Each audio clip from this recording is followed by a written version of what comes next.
Duck! You merry band of cricketers. Duck. Shooting started. The war has begun. Again. Apparently there's a new psyop on the horizon. We can maybe even call this one a false flag. It doesn't appear to be much different than in the news what's going on in Orlando, Florida, or whatever. We're down in Florida. It's a psyop. Flora. Just like in France. Doesn't mean that people didn't die. It means that this is you're being played. As we were talking in the RLM chat, all the trigger points are being pushed right now.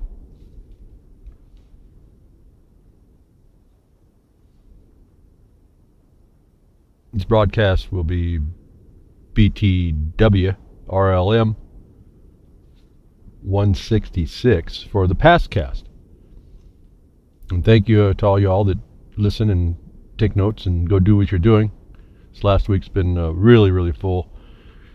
We've had a couple of responses to my request for help, and I haven't got to y'all. It's just too much going on. I'll get to you here at the beginning of the week again. Thank you for the inquiries, and just to let you know, if you're listening, it really will help if you have an idea of what you want to go after. It's easier for me to explain all these principles when you're looking at a real target to hit, something you want to go after. It's really, what can I say? It's almost too esoteric. It's repeated over and over. When someone comes to me or one of the guys I work with a problem, all of us, it's within just minutes, they can start to see the error of their previous thought and at least the correct perception of the current thought, and then they realize as they look around what we've been doing has been working to the extent it can when you're infiltrated and surrounded.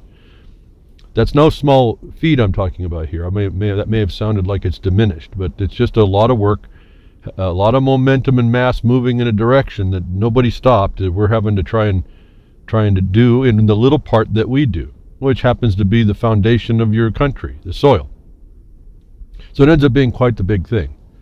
And all you hear most people talking about, they're still talking about it.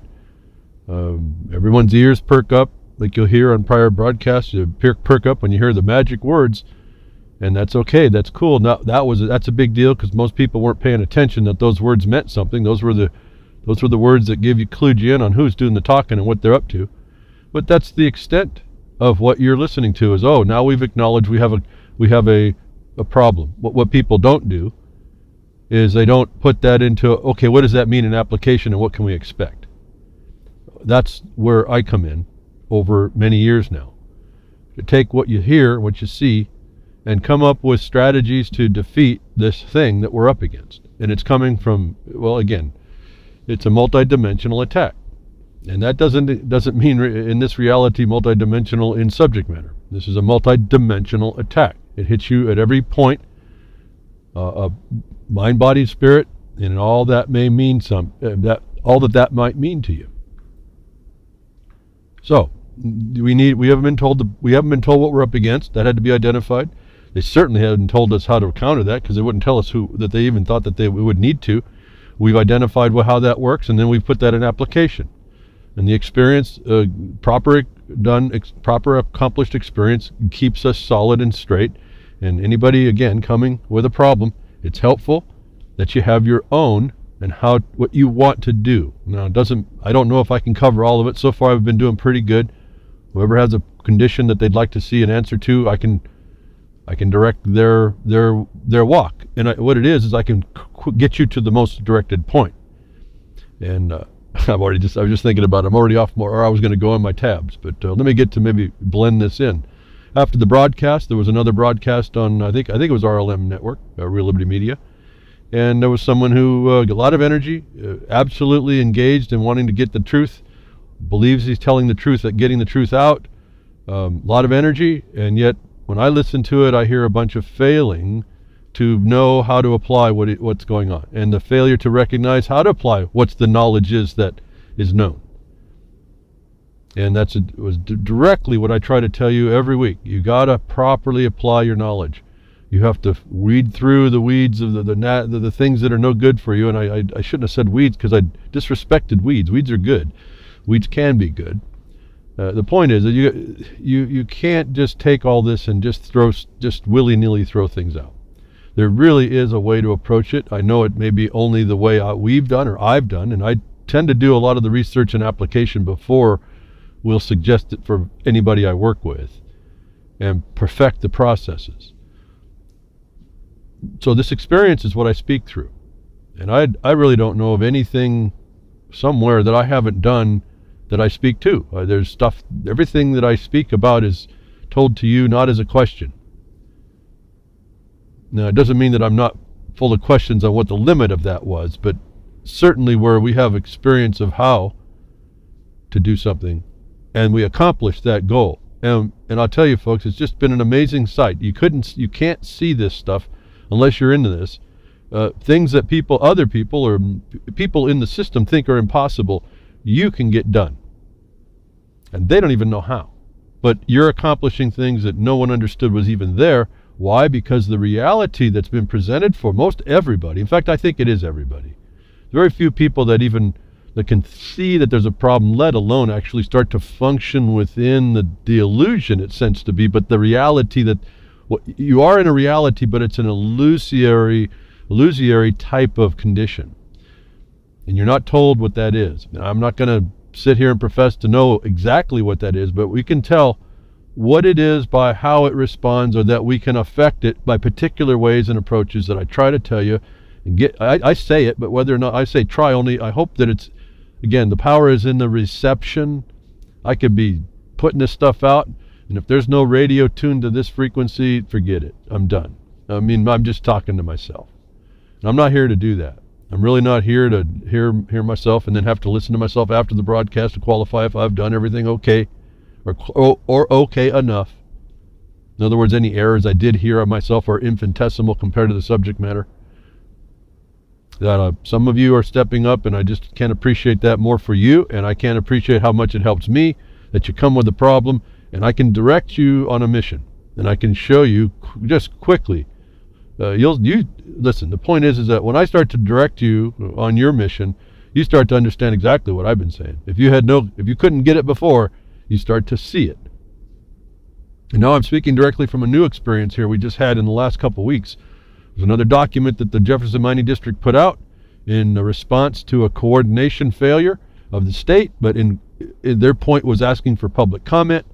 We identified their administrative process failure and then laid it on them. And I've talked to you about it behind the woodshed. We've now laid it officially on them. This is now the second time. And that last statement now is getting traction. The people in the government, the people that are supposedly protecting you and representing you and think they know what's going on and have a say about you and your property and what you do in the world, they're finding out that they don't have it right in a substantial way. And so this document, this last document, it exposes in a reverse order. It was authored in a way to not say that it was saying what it was saying and let the reader pick that up if they could see the facts. And essentially we go to that international violation, as I've talked to you on the broadcast already, and people read that and now understand. Where they didn't see before, they understand that we are in a condition that, given the facts, is a reality that they had never seen that was working in our lives right now. And that's what I've been trying to tell you to do. People are doing through the last writing we've made. They are putting the facts they read in place and saying those things are functioning, and therefore I cannot live in the fairy tale world I've been told or believed was in existence. And that throws your mind. That really it should disorient. One of the things, if it doesn't disorient you, then you're not really doing it either, because this is disorienting type of information. When you find out your whole reality, the perception of reality is altered, because you're finally being honest with the facts and how they apply, and asking start asking the question. You stop being clueless. Now remember, if you're clueless, you don't even have a question in your mind to have. That's probably the most dangerous creature in the world. Given we have free will, if you don't have a clue, how do you exercise that? You're done. You're done before you get going. So those with a clue ask the right question, And the answer that comes when it's the truth, it should really throw you down, throw you over. It just flips you over. You realize that the world you're witnessing is upside down. That's why it doesn't make any sense, although you've made sense of it. You've made your sense of it, but that's a false imposition that you've created. It's a fiction you've created. And so we try to right the ship of state, if you will, and we go and say, okay, listen, there's a way to communicate, and there's things we can rely on. Let's not throw everything out and try to reinvent a fairy tale world and new psychological attachments because we can't quite cope. Let's go in and see how they bound us up, and let's go and let's go ahead and do the impossible. Let's untie the Gordian knot. Let's go ahead and do that. How are you going to do that? You have to get engaged, but you have to come with a purpose. You can't just come with a knowledge. Oh, I want to know more. It's really not going to work here. You have to want to know more. What I'm saying is you have to come already. There should be something it's so bad now. There shouldn't be something in your soul that's not burning that needs to be quenched. So I'm not going to sit here and tell you I got all the answers to the universe and everything. I've got an opportunity to give you the insight of the harm that's against us that we were obligated to keep off and throw off once we found it. We're not doing that. We have an insight. The guys I work with are just phenomenal. I don't have to drag them to the water. There's nobody I work with that has a ring in their nose, so I can't drag them to the water, and then I don't have to drag them deeper to make the horse drink. The people that get involved come with a problem they want to solve, and they are working. And I can't tell you how much I just appreciate that. It's quite a marvel to watch it as well. And so we move real quick when I meet up with people that want to do that. We move quick. So this doesn't take a long time. We may only give you a sliver of information in the context, but the principles of application are almost the same in every application. You go through and you do the same things, and a lot of this is just maybe a little nugget here for you all. I've said it over and over. You find whatever record you need to make, and you make that record before you move. You do your intelligence gathering. You apply the intelligence you have in what you're going to do, what you think you're going to do, to the action to do it, and you have essentially laid your trail before you get going. You've mapped out your trip before you go, and then you take your package, your cargo, and you bring it down your trail. And for the most part, most everything should be lined up, and those people that are going to be the bank robbers or the highway robbermen, you're going to have an answer for because you've already figured they're going to be there. In fact, you have to. They're there. And when we have this set up, again, it's not an instantaneous thing. You have to take the time it takes. And you have to deal with those that will be on the highway. But you've anticipated this. You've planned your trip well. And your odds of getting to your destination are really, really close, are very, very good. And then if it comes to a point when you're near the end, I mean, at that point, most people start to see the game. And then you might get help. So each one of us has to step up. I can just tell you this week was just an overloaded week for me. But in the face of even the overloading, more people are coming to do things. And I think they're doing them more properly, and they're seeing some progress real quick, and or coming to new awarenesses, which will bring them and those they know along to help us. I know there's a lot of experience out there. We're all probably, a lot of us are listening to me are probably pretty long in the tooth about all this nonsense, and we haven't had the successes. And in fact, our successes behind the woodshed are long and slow, but they are step by step. That I can't come to you, and that's why we don't talk about a lot of this. I can't come to you and tell you, oh, look at all the great, clear success that we have. It's because we're slowly dismantling that system of oppression. So we can't really tell and promote what we've done, because they'll put these people that listen to this, they start working energy to patch that problem.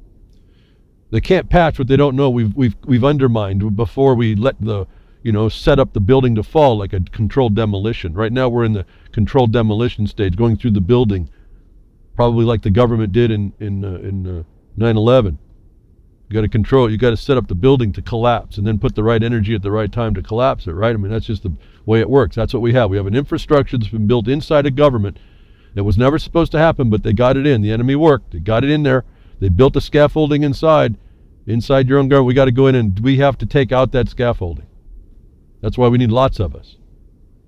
Now, hopefully, what I do, it works on the main pillars of support that are connected to the foundation.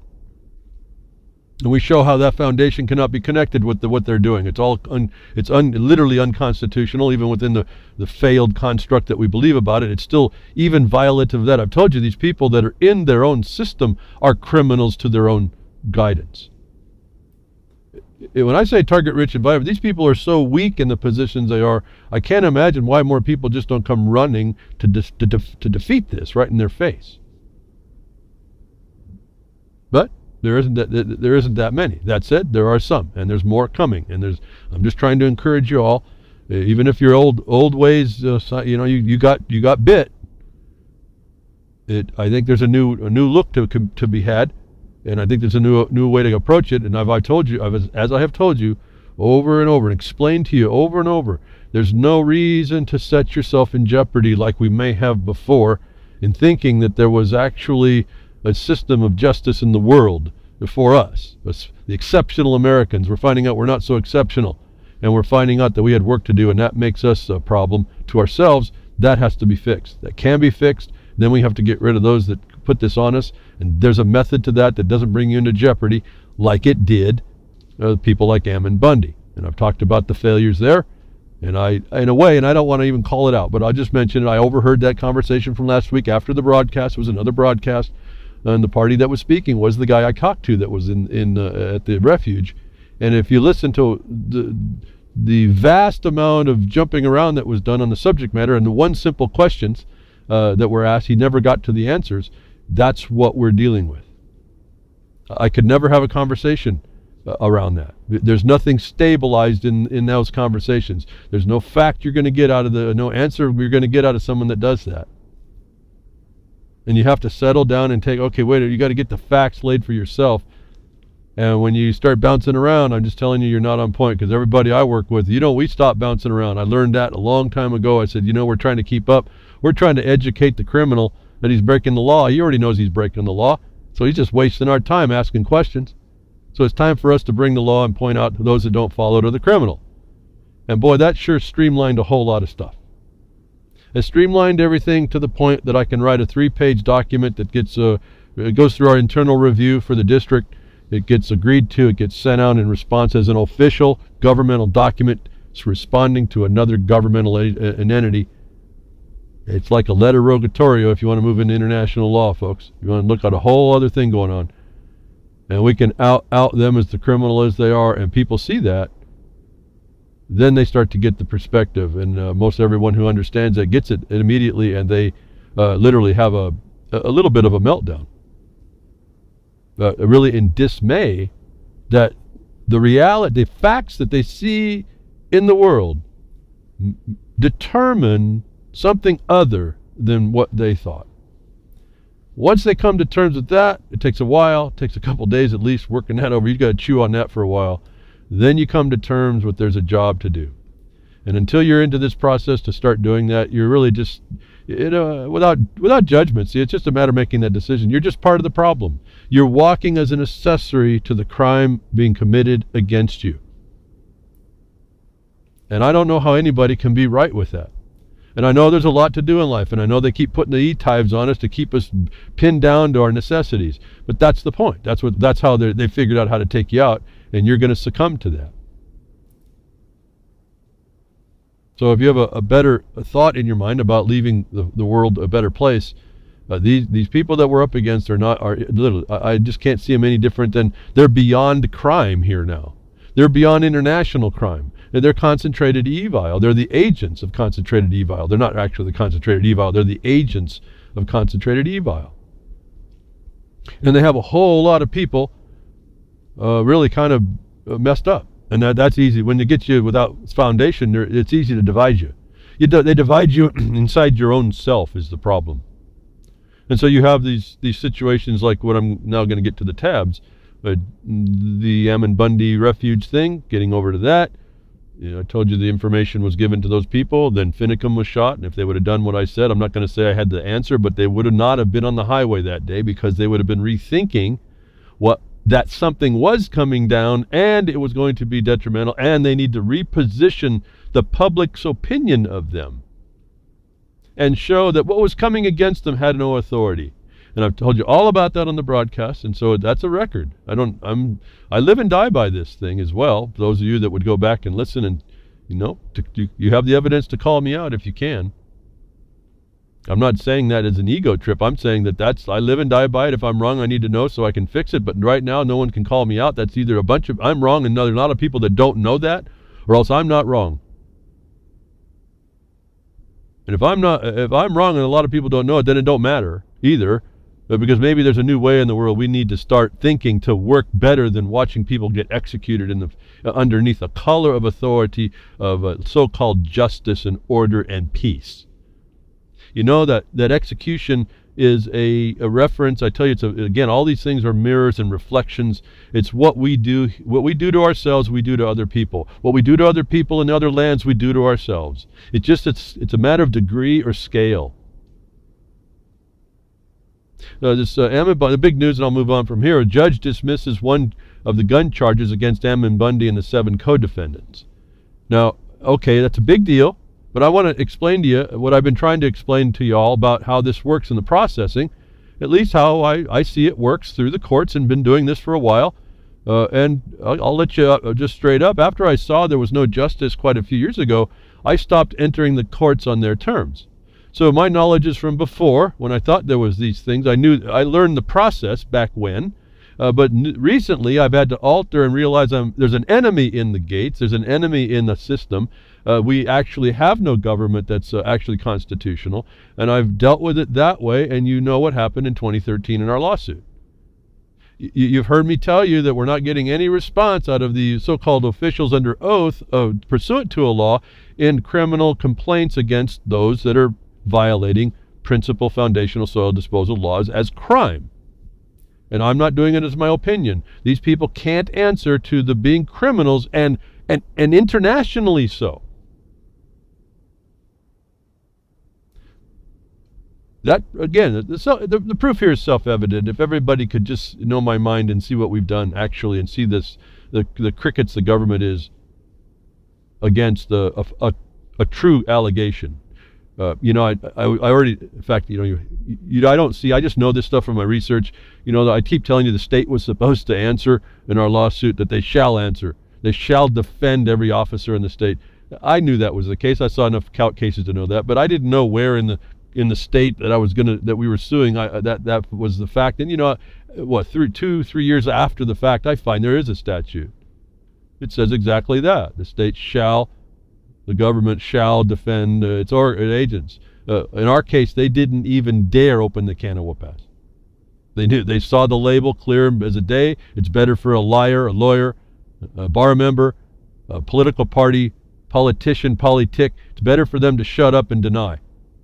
Shut up or deny. First deny, and then if you're going to lose it, you shut up. And that's what we're seeing. When you catch the criminal, how is he going to answer to his criminality? He's not. If he's really intelligent, if he's evil, you're going to see him turtle up. And so I'd rather be living with that offensive going against them than to be crickets and find out I got a ring in my nose that I keep complying with. For those of you that have found yourself in compliance, I'm not saying to uncomply. I'm saying that I told you before, that's your limited liability to attack them. If you're concerned about what kind of damage you can sustain against yourself in case you do it wrong, understand these licenses are permissions to do the crime with those penalties, limited liability penalties in the statutes. You're not sitting as an open target like myself without the connections. There's no limited liability. But then again, I'm not doing anything unlawful. So see, I don't have to worry about that. But when you understand this dynamic, it removes a lot of pressure. It lets that removal of the pressure of fear or whatever it is, of apprehension, lets you focus more energy on the task. And so what I want to point out about this one gun charge being removed, I won't go through the discussion. It's just too hard to do that.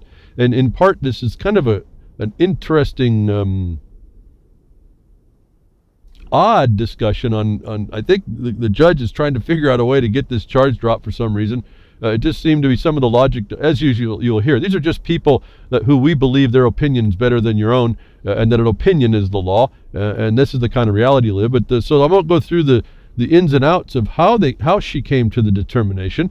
I just want to point out something to you. This was on a motion to dismiss. I've told you before what Ammon Bundy should have done. challenge the jurisdiction up front. So that's not been done. So they allowed this judge to have an opinion on this one charge. And it's a serious charge. It would have been a penalty of life, potentially life imprisonment for all these guys and women, whoever they are.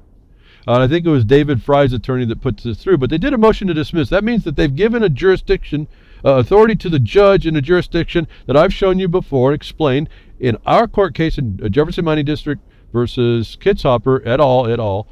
2013 proved, not in the case, not in the injunction complaint or the default, but in the redress against the trespass of the judge and the clerk in the case for quo warranto, that they did not answer to show that either the court that they were sitting in exists, that it was established for the purpose, that they had a commission inside it, and that they had a right to make a hearing and a determination. In fact, the purported dismissal order that the judge that's committing trespass on the case and making fraud on the court, in other words, he was making a felony proof that there was not going to be any justice, his statement right out was that he had no jurisdiction.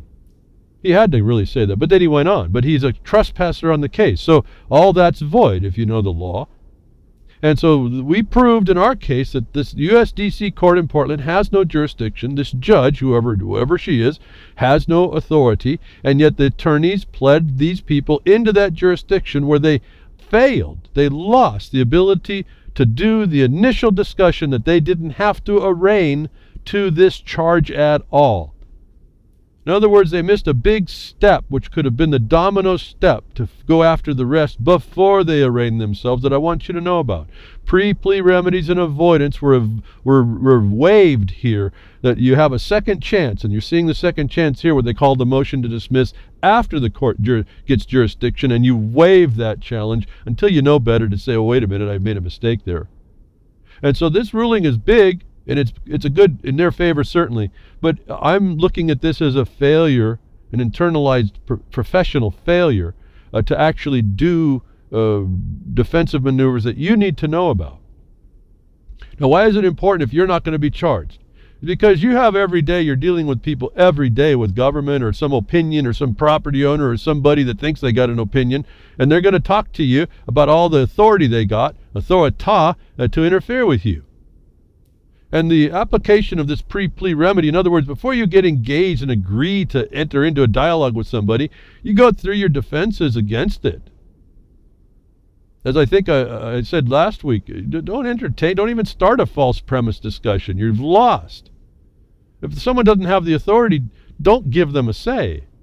And so it's just consistent across the board. It doesn't look like it's important to you. You didn't go to the Burns. You've never been in federal court. You're not facing all this. You probably won't ever do it. You may think a little clearer than these guys did and know the reality now that you listen behind the woodshed that maybe this constitutional republic isn't quite what it's all socked up to be, and it's kind of been converted from there. We had some other things to do and act different. We had some different conduct to make in order to set the record, the real record, straight. There's a number of records, actually. There's the official record, the administrative records. There's the record of conscience, and there's a record of public opinion. There's all these things that go on, all playing at the same time. That had they thought more clearly, instead of believing the reality they told, that there's a constitutional republic that's actually in play, they would have made their plea remedies that would have eliminated this charge. And I'm saying that this charge may have set the stage to be able to let the rest fall as dominoes because they're improperly applied. One of the comments on this story is, you'll get this in the Blogcaster, is that the David Fry's attorney said that this was a burglary definition imposed upon a conspiracy charge. And that's another lesson, folks. These attorneys are supposed to only do justice. They're not supposed to charge you this wrongly. No one's going to get sanctioned on this either. It was wrong for them to abuse the language that I keep telling you is very important, if not right now the importance. And and that's what's interesting, I guess, about looking at this discussion with the judge, going through the definitions and how she comes to how they're applicable, how they're not. And the extent over which this conspiracy charge would reach, but not to a certain point. Now, my reading of this, without any real deep inspection, appears that she's broadening the definition to bring the other charges relevant. So I'm a little concerned for it at one level. But one more charge is dropped. I wanted to point out this is a procedural failure, proof of a procedural failure. This charge should not have been arraigned to, and they shouldn't have had to go the second attempt, which was successful, but they shouldn't have had to worry about the second attempt to move to dismiss that charge before trial. And so these are just process things. I guess reasonable minds can differ, but I don't know how reasonable it is to consider that when you waive rights, you're doing something right. I want you to know about it. This happens in administrative law as well. This happens in code enforcement. All this stuff is all the same. They all apply. Just maybe the terminology might be slightly different in your avoidance. I said avoidance. Listen carefully. Not evasion.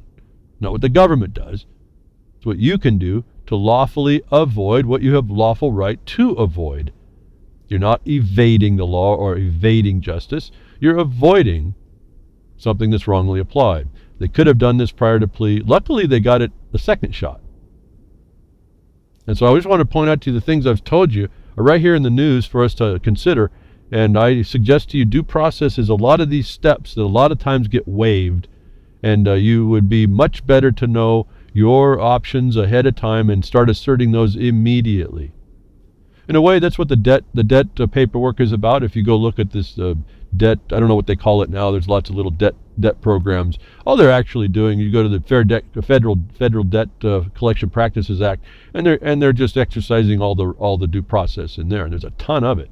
All to avoid or perfect. It's either avoid because they can't prove the right, or you avoid, you perfect the defense against their lawful right to charge, whether that's money or charges in crime, and that can be reduced to money. It's all about money, commerce, and all this other stuff, and all these charges are in commerce.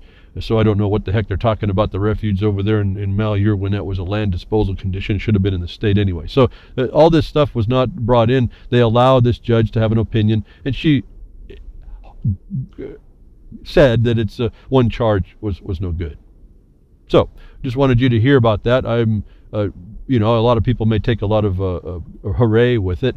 Yes, it's good that they're not being charged with it, but it really is us agreeing to a lesser standard. And it's us agreeing to a jurisdiction that hasn't been proven, and a bar association that's allowing it. Again, remember, their House delegation resolution says they will steal your property, your rights, and your remedies, and everything else you thought was yours where appropriate. And that means to you, as I look at it, and that serves me well to think about it this way, is where they can get away with it. Okay, so let's use these object lessons. They're all around us. I just can't tell you how much we're being told, and we ignore over being, we'd rather be USA or just screw the USA. We take both sides. We've lost, and that was SCROO for those of you with sensitive ears. I want to get back to something I spoke last week, and I didn't read it. I was wondering how many of you had went to the Blogcaster to find it. We're talking about this is why police beat people. 2 police academies caught on video teaching excessive force. Remember I told you that was a military execution. The military consequence is being admitted right here. But I hope you all went. I hope some of you did. I tell you, I don't tell everything on these. A lot of it I'd like to have you find out for yourself. It's your own little excursion. But I did want to retouch this because it was so darned important. About this jurisdiction, extent, and reach, and other elements of evidence, and elements for evidence of the reality that you actually live in, but for the contrary to the one that you think you're living, or that you've even been told you're living. Right in the middle of the article, near the top, interesting little paragraph I wanted to touch here. The military consequence, I tell you, we're occupied people, or at least let me put it in a better, more generic sense, because it's not locked in either. The high probability that we're living under an occupied force, and a number of them, and for various reasons. It's not all that. We got the new one here that we're dealing with, like sustainable development. That's a recent one, but that's a foreign imposition. Then we got the internal one that was actually foreign but domestic put on us, that we're talking about, we'll be talking about right here, which I connect up, that is now melding itself. Those authorities from the past, from Lincoln's time, are melding into the one of the future. And again, it allows me to see the things of the so-called presidents that you all waste your time voting for in commerce as a franchise, subject to some electoral college that's a hand-picked few. This whole thing is, again, it's just laid bare the nonsense. I've been able, I think I've been the only one able, that has, not able, but has done this, connect up Lincoln with Roosevelt with essentially Obama, to keep it nice and short, and to show you I predicted, because of these connections and just what I've been talking about all this time, that we were going to watch Obama just destroy this nation. And if you all think it's because of Black Lives Matter or not, and I'm a racist, forget it. If I look at it, and if I had an actual voice and a druther and a choice, I think I would have rather picked Harriet Tubman, actually. So let's get off all that other nonsense. I've told you before, I think a strong black woman might be an answer for this country, although, we have bad consequences in reflection. As I told you, Ron Paul coming in underneath the Keynesian defeat would have been the wrong answer financially. They would have had to go really slow to make that transition back over, and I explained how that would work, even though I'm not an economist. There's just a logic behind this thing. You just work out how this works, where they put everybody in law, how they get everyone beat down in certain places, and all of a sudden you become incapacitated, and you can't do, the demand upon you to perform better is not there in you. It's like a car without a gas in the tank. And so this austerity type thing and all the regulations are working as an oppression. It's an official oppression. It's another so-called civil rights violation. I use that term advisedly, civil rights, because that's the exactions of every kind you pay, and that's the one you have equal right to pay. So that's Title 42, 1981, for those of you that haven't heard that. But here's what it says in this in the middle of this, which I was just fascinating. They're telling us left and right. It was employing militaristic stress techniques, and they're telling you that they do this, and only few schools don't, because they're finding out that also doesn't work, and then it doesn't. I mean, this is why there's so-called law of war, the oxymoron there. They try to make war a little bit nicer, because they realize, and the Romans did figure this out, you beat down all the people and destroy them, and all of a sudden you don't have food for your armies, you don't have real land that's productive. Your production goes away, and your state fails. So it took a long time in the history of mankind to come to this point where they realized, well, if you kill everybody, then the land goes fallow and goes wild and it's useless, and then you die. And so the law of war was how to treat people in the consequence of war, how to treat them as fair as we can possibly get away with. Because of that. It's not for the people. It wasn't for their property. It's to sustain the occupation. It's pretty simple when you start seeing it. But so here, let's get to the paragraph. And I hope you all said, I didn't see any comments come back to me saying, hey, did you notice this? This is where I want to get to the point where people are like interacting with this knowledge so that we can kind of say, yeah, that's a focus. Let's look over here. Let's look over there. Now you know that. You don't have to call it out. You just work with that proof in your mind that, well, that's exactly what we're dealing with. And if we're not, it sure looks like we are, so let's treat it the same anyway. In other words, when I'm doing an action, I look at the worst case scenario and I answer the worst case scenario. Anything short of that, I've had it handled. It handles itself, actually. But here it says, let's read it. The unqualified one is mentioned right here in this school community policing training that we find out uses military techniques that I told you is just the police under costume, it's military under costume of so-called police. They're not peacemakers, they're military people.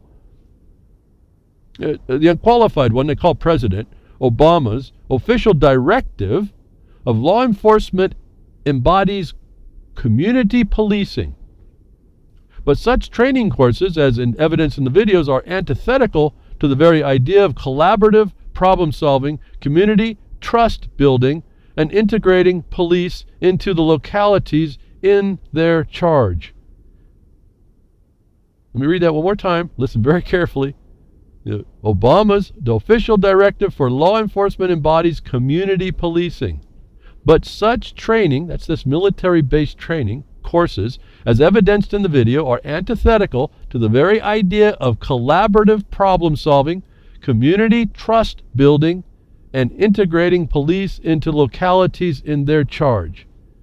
What did I tell you about the military? The people that are running this thing are even contrary to their own code, and they're they're concentrated evil criminals. Community policing, you have that in your towns. This is coming from this guy in Washington, D.C., a district, not your state. What official directive could he have over your state? and that he has one over your state under community policing that's been agreed to by the bar to be perfectly okay for the police to come in for your care and security, to knock down your door. Where do you think the community policing, community care statutes came from? But the federal government. What right do they have to be functioning in your state, inside your county, in your property? You have to answer that. And what kind of a government are you in when the federal government has direct access to your front door being bashed in?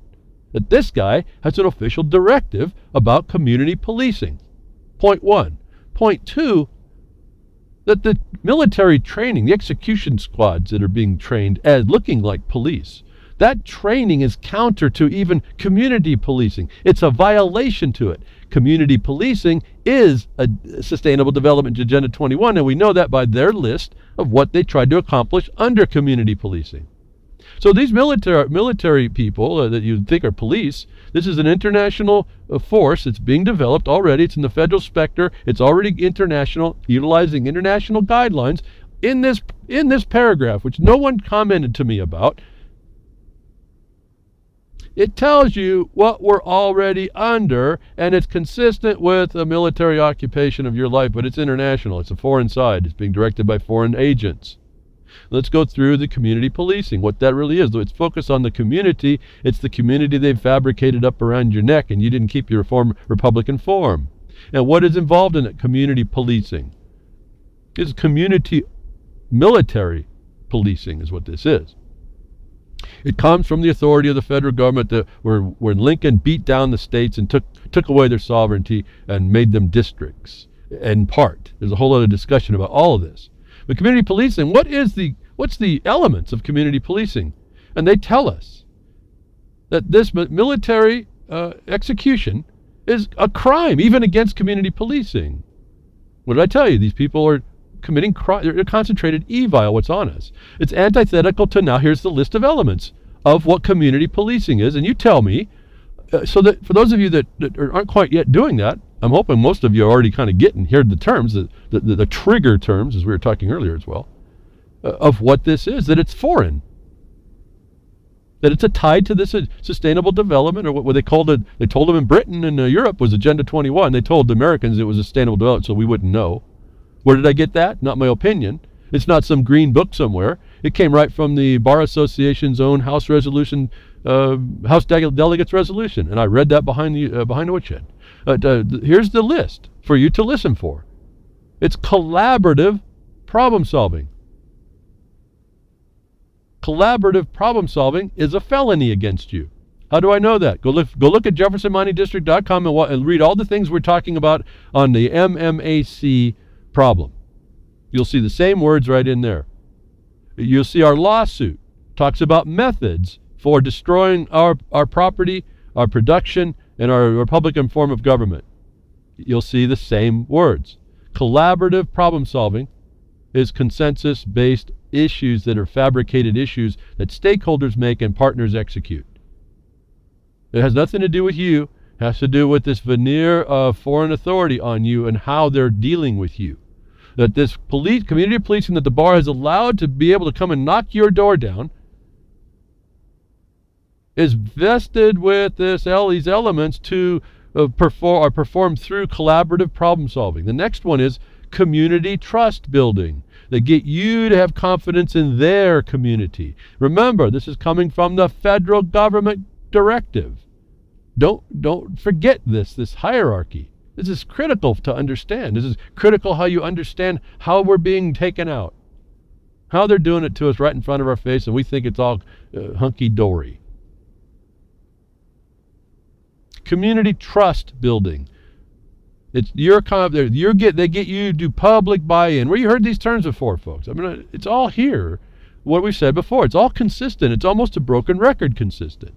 But I wanted you to understand, this is coming from the federal president into your front door in your states. Where did that power come from? And if you say, well, there shouldn't be, I'm telling you there is. And when there shouldn't be, you have to throw down your shouldn't, and you got to pick up what is and reanalyze your reality. And the last one here was integrating police Now, don't they always talk about integration? They talk about it in this multiculturalism sense. It's integration. They want to integrate everything. They don't want to make anything non-dependent. They want to make integration or the hive mind here, folks, controlled by a central bureaucracy without property, without any rights or remedies, or if you think you have them, they're going to be reflexive, like knee-jerk reaction reflexive, that you've given permission to a judge you voted into office who's a bar member who will get away with what's appropriate when they take you down. That integrating police. Now, folks, you're supposed to think that, you think that your police are local to you, and you just hired a local Joe into office or wherever they're trained, and you have to have local standards and all these other things and certification. It looks like the state's doing something for you. You're homegrown people out of your land. No, these police come as a status, and they're integrated into your communities that they've created. Not your cities, not your towns, not your counties, not the people. No, the rural and the urbanites. This veneer. Not the realities, not the real stuff, the veneer things. But they integrate the police. That's outside coming in, folks. Think about this. You really have to think about this. Paragraph just kind of wowed me a bit. They're saying it right here, and everyone's going to read right past it. So I kind of did a trick. I just didn't read that part. I didn't want to go through all this discussion last week. With all that other stuff, and it's like this week I got just this. I got plenty more, but I'm saying this is how long it takes, I think. I hope I'm not dragging my feet too slow that you start seeing it. It's not just about knowing it, folks. It's about knowing it enough to know what to do about it. So your police are being integrated into, from outside, into, as a status, which is that international military consequence we live. And they say, integrating police so that they look like you. It's a costume. So they look like you, and they get public buy-in from you from the outside. You get to chum up with them. Well, that's not possible. Everyone hates these people. And so this is another reason why you can't give any credit to the police, because they're foreigners in your land and you don't know it. And they're foreign from the concept of what you thought was an individual state with sovereignty. This is actually Lincoln's time revisiting us, as I said long time ago when the unqualified one made his first speech before he was president. Then I did it on by just analyzing these words they're using today. It hasn't changed. It's gotten worse. In fact, you see all the military that's around us, and we kind of keep going. We need it because of terrorism. They haven't figured out the government's a terrorist. Remember, the real definition for terrorism, if you haven't heard it, is a system of government that rules by fear, intimidation, and dread. A system of government is not a guy in a bomb vest or a guy holding an AK or someone that goes shoots a bunch of people that calls himself a Pakistani. No, it's none of that.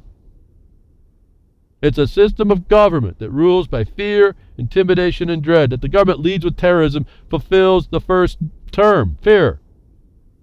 And so, integrating the police from outside, you think they come from you? No, it's coming from outside. It's a status. Police integrating into localities in their charge. They're invested with a duty, a charge. Under what? What authority if they're coming from the outside? But the military authority to keep the peace on a military scale. The occupier, folks. This is the occupier that happened in Lincoln, integrating the foreign imposition of sustainable development by term. And like I've told you, collaborative. And again, if you JeffersonMiningDistrict.com, I think it's on the left-hand side. Look for the MMAC documentation. You want to read how this works and how people in the mining community are claim themselves to be in the mining community and claim themselves looking out for miners, are absolutely imposing this upon private property owners, saying it's a great thing. We've done the analysis on how it's a felony against you. It's the same thing. These police are a felony against you. This is not, again, my opinion. There's a substantiation in the writing, and you got to go, again, it's kind of a concentrated writing.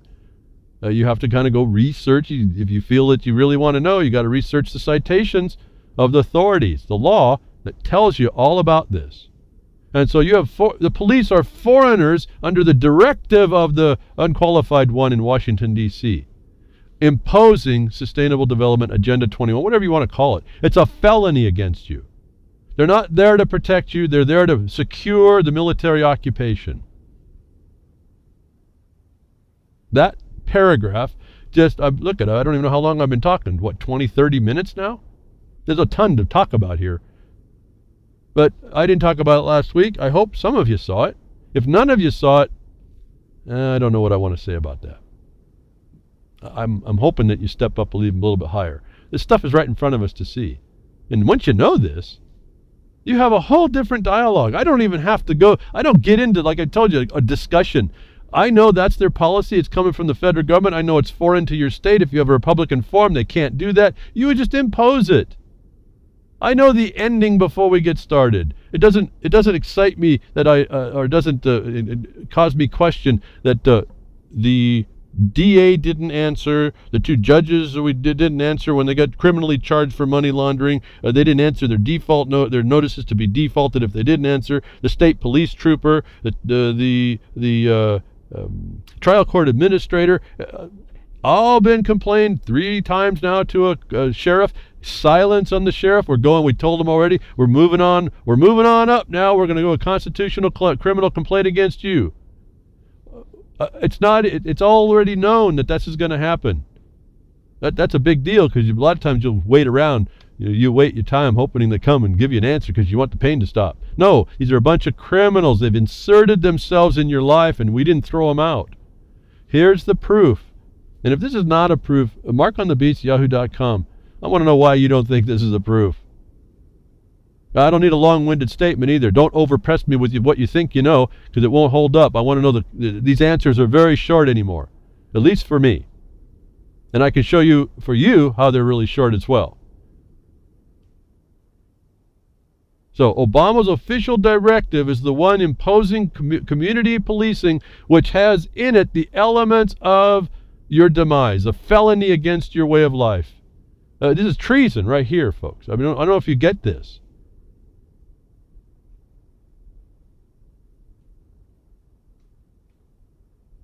Okay, I'm pausing. I want you to really think about it. I mean, really, this is right here, one paragraph.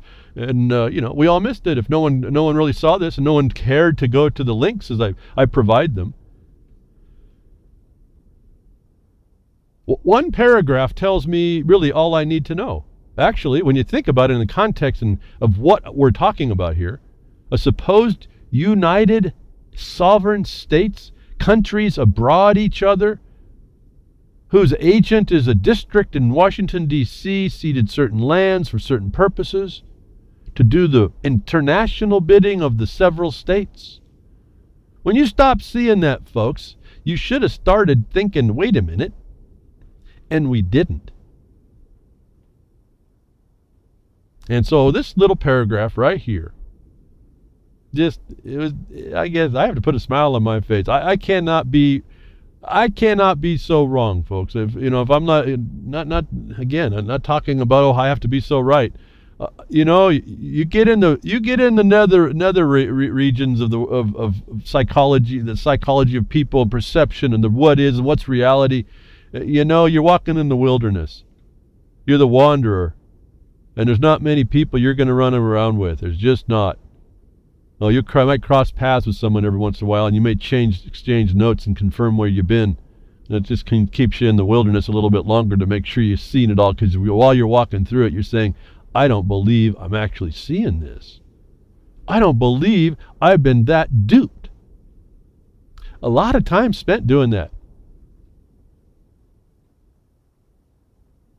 And we make excuses. So that's why I don't get into too much of the dialogue and the conversation and trying to explain, all this on and on. I mean, it's just, okay, find out whether or not it's going to help you. If it's part of the PSYOP or false flag, whatever, just understand that, put it there, and continue focusing on what you have to do. This paragraph all by itself explains a condition contrary to what we all have been told. And I think that it's across the world, whether or not there's a better insight, let's say in Europe over this, or they might have had a better insight as to what this so-called Agenda 21 they were told was about. But it's the international military order. And I've told you again, it's real simple. Go to Libra Code. I think there's a link still. I think I've just perpetually put it down there.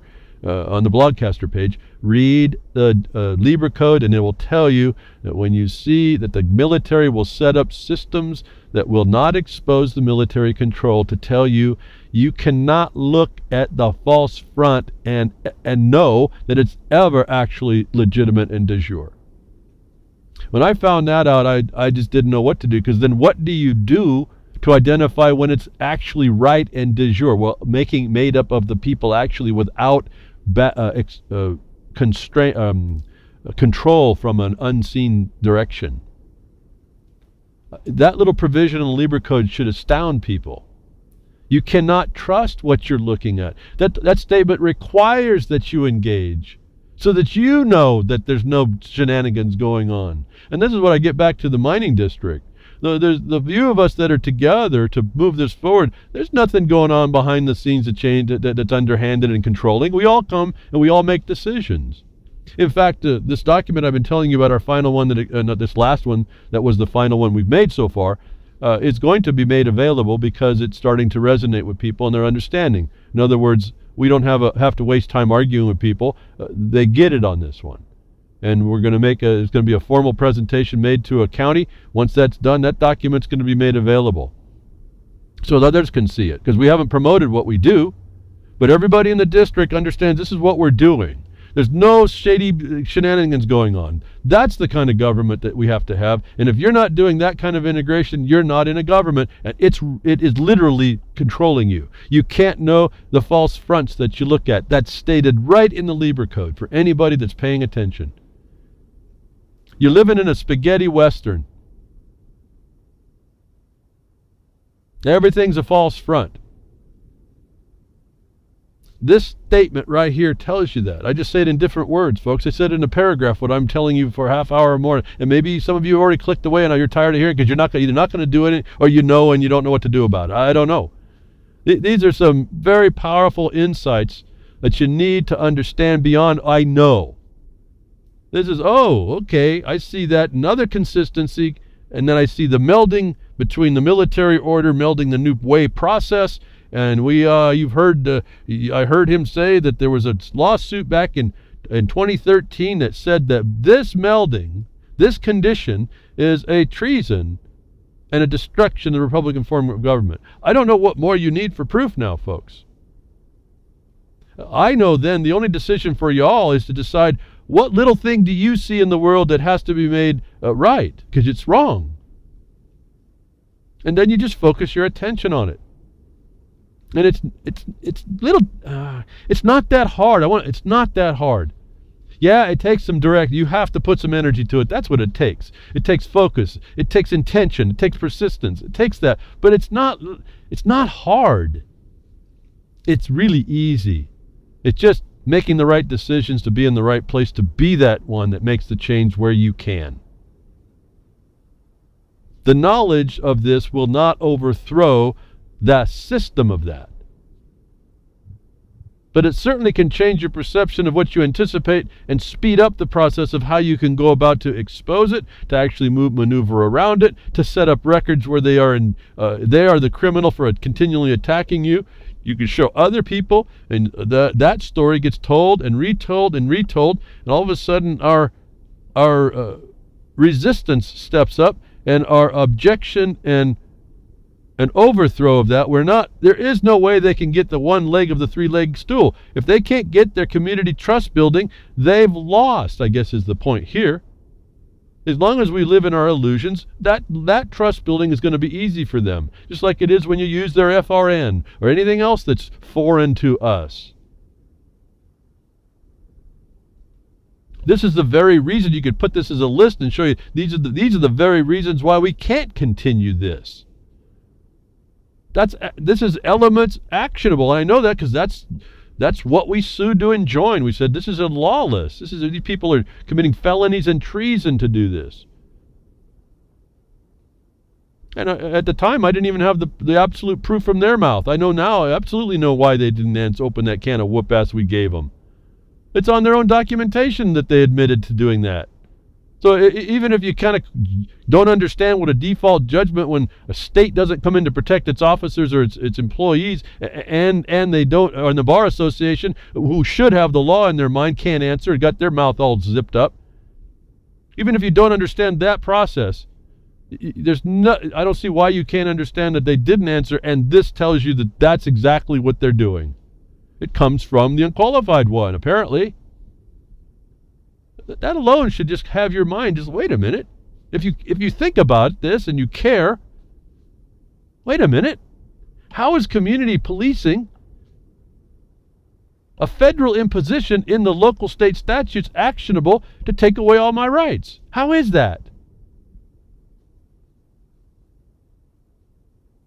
And then I have to ask you, once you find out, or you think you can find out, that at least the high probability of why, what you're going to do about it. Because as long as you don't, you're agreeing as a victim to the abuser. And that's another element of your ability to say, listen, I have justification. You're an abuser, and I don't agree that you abuse me no more. And I know you're going to abuse me because you're an abuser. You're going to abuse me for finding that out and talking about it. It's a self-evident statement now. Let him abuse you. And just call it out. And my mind flashed in my mind, it was some kind of Life of Brian or something where the king is coming out to the guy, talking about the king, railing against the king, and I have rights and I have to speak the rights, and the king's going out and chokes him. And he's still yelling his rights while the king is choking him. Okay, so I told you before, I wrote a document back pre-2000 and said we live in the current Middle Ages. You can expect the king to come over and try and choke you off while you try to prove the fact of his non-authority. That it's purely authorita. The emperor wears no clothes. The military wears police clothes. They are criminals to even community policing. And that's okay. What world do you live in, folks? You have to make this determined. You have to use these facts that you're given. I believe in my studies that every one of those things is applicable someplace, and I can do the analysis. This is not some idea I have, an opinion that I'm stating that these things are there unproven in order to have them happen. No, these are there. And there's so much there that when we complained, or actually made the claim, for the purposes of injunction, those that were doing it could not answer and would not answer. They're doing it. This paragraph is another confirmation. I don't know what more to tell you, actually, when I look at this. Except we live in a military consequence globally, and these people are just the everybody, it seems to me, is a tool for the military consequence, whether they know it or not. Remember, it's on need-to-know basis. Everything's compartmentalized. Judges are probably told, and probably willfully, because they're moving their own agenda along, you cannot let this out. Why, when you go to court, you ask a question, they can't tell you the truth. As if this was the honest judge, and he just found himself in a place, and he's going to try and administer justice within an unjust system. He can't tell you, because if he does, he'll find himself in trouble. And so that's how it's all, what do we hear about the MI5 pedophile ring in Europe? It's all bank blackmail. You live in a completely lawless state from the background of it. And you won't see that. It's all explained to you as frailties here and there. Oh, the judge was, he was addicted to kiddie porn. Oh, he abused people and so badly we had to remove him from office. Oh, he was a bad taxpayer. All these excuses to get you. Oh, he's too drunk. All of a sudden you develop. Oh, pretty soon. Oh, this judge is dead. It was an accidental shooting, or Loeffner did it. Come on. So the military consequence, we do a lot of this puffing and going and puffing our chest, and we hear the nonsense all the time. We tend to want to believe in it. We don't call it out. We don't explain it to ourselves, so we put it in a category of all the elements that they're doing to show who they really are. This next report comes out. I thought it was interesting. The self-evidence of the the absurdity of it is just replete as anything when you start seeing these. The U.S. deploys 2 aircraft carriers to the Mediterranean to, quote, send a clear message to Russia. Over the weekend, Zero Hedge noted that the U.S. aircraft carrier USS Harry Truman which has served as a launching point for a near-constant barrage of airstrikes on the Islamic State targets in Iraq and Syria, and which since November has accounted for little more than half of the total sorties flown over those 2 countries by the U.S. military, recently crossed the Suez Canal in an unplanned trip to the Mediterranean. Okay, so we're the one causing all that anyway. All that bombing and running and expense, and we haven't stopped is. Russia goes in there within 3 months, really puts a big dent. They understand the geopolitical things. They have to kind of pull out.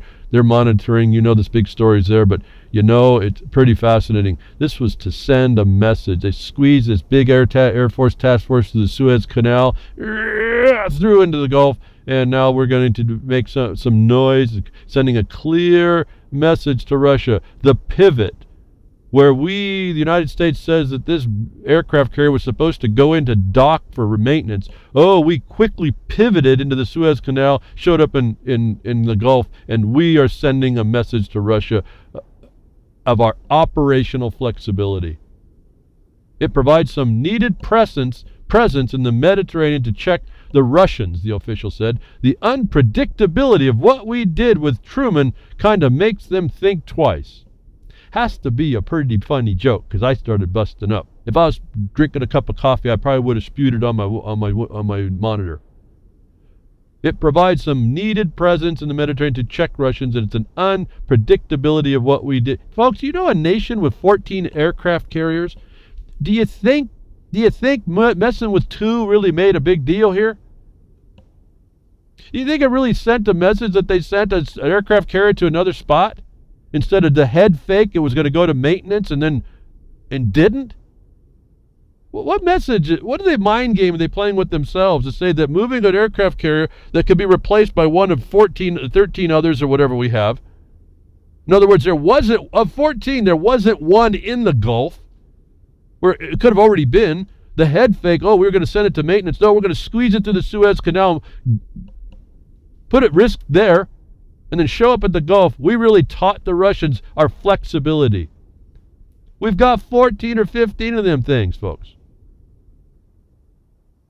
What nonsense are we being told about how this thing all works that we keep, maybe my listeners don't, that the we do as the world, what we do and the people agree, oh yeah, we did this head fake on Russia. The presence of 2 carrier strike groups in the Mediterranean demonstrates our commitment to safety and security in the region. Is a lie. But they're claiming this big old deal here for your consumption, if you'll agree to it, was the head fake that really caught the Russians off guard. Oh, we didn't send it to maintenance. We pivoted over into the Gulf. That's a surprise. That's flexible. There are undoubtedly folks who are watching that, and this is just a graphic representation of what we're capable of. I'm shaken, folks. I know the Russians really are. These are the lunatics, folks, in the military that adjust your world. They adjust everything that's going on. This is the philosophies they work with, that moving a aircraft carrier, a head fake, is a big deal.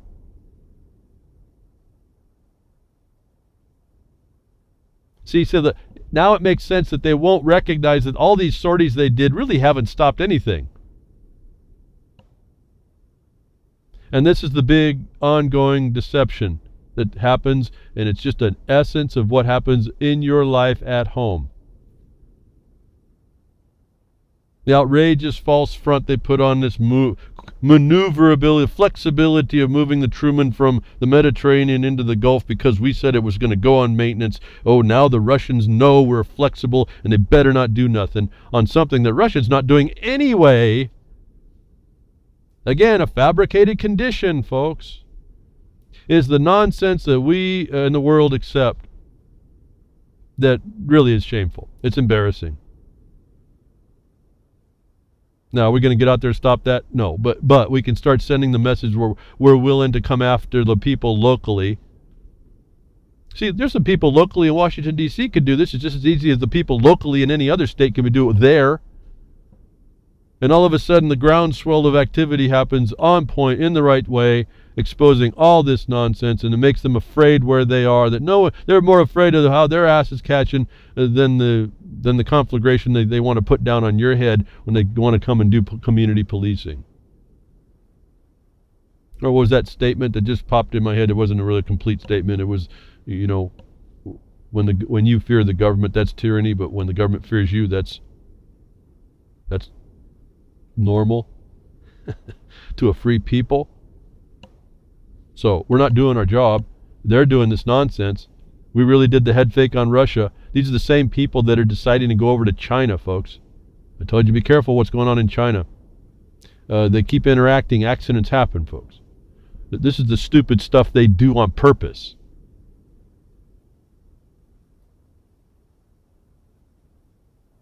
For all y'all that are thinking you're going to rely on your electronics, this is a warning for you. If you've been using your GPS and got lost and couldn't come back in time for the broadcast, you should have got this warning. FAA warns of GPS outages this month during mysterious tests on west coasts. Over GPS, it's starting out in the Mojave Desert, and it goes all the way up into Oregon and Idaho and Montana.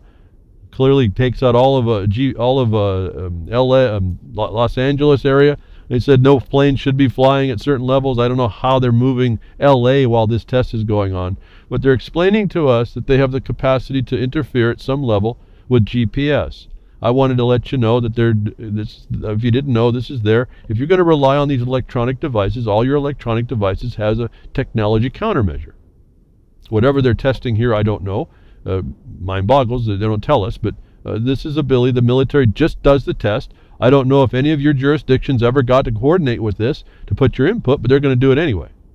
Now, what type of world do you live in where they may have warfare necessities, but that there's, in this country at least, they're supposed to have meetings about it? What country do you live in when that stops happening? What kind of a country do you live in? You think Battlefield America is now in their control for sure? You think the false front they've been putting on us is really coming undone? Yeah, that's up. You can disregard it or you can regard it. But if you use GPS and they do this, if you think your electronics is going to work when you have to do a bug out or in the middle of not a bug out but just trying to use it, you find yourself lost, shame on you, because here was the message right here. They can take your electronics out just pretty much at will.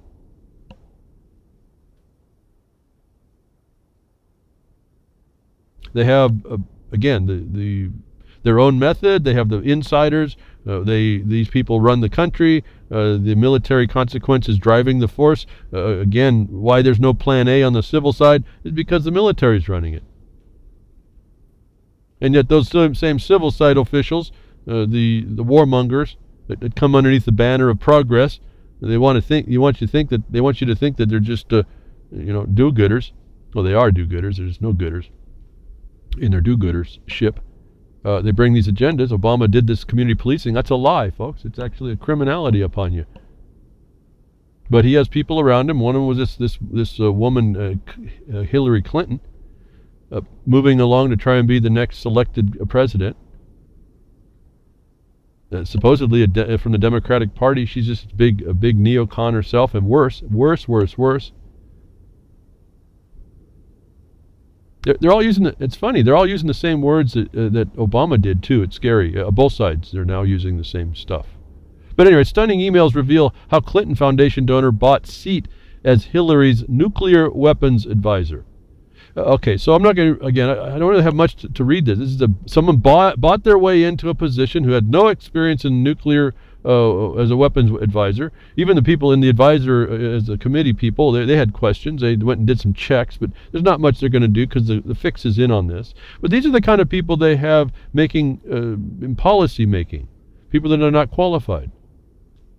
They're waving a saber of head fake that was supposed to send a message, and they're on the trigger of a nuclear weapons war, folks. Utilizing people that can buy their positions into these places that are the seats of decision.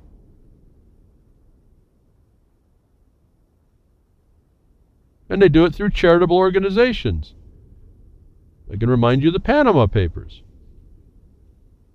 This is the reality. This is how it gets done. This is the reality of the world that's making, the people that are making decisions supposedly for your security.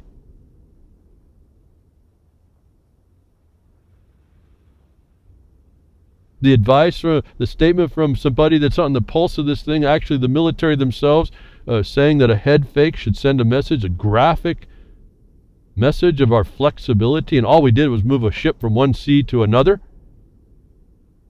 And the big deal was, we said, oh, but we were going to send it into maintenance.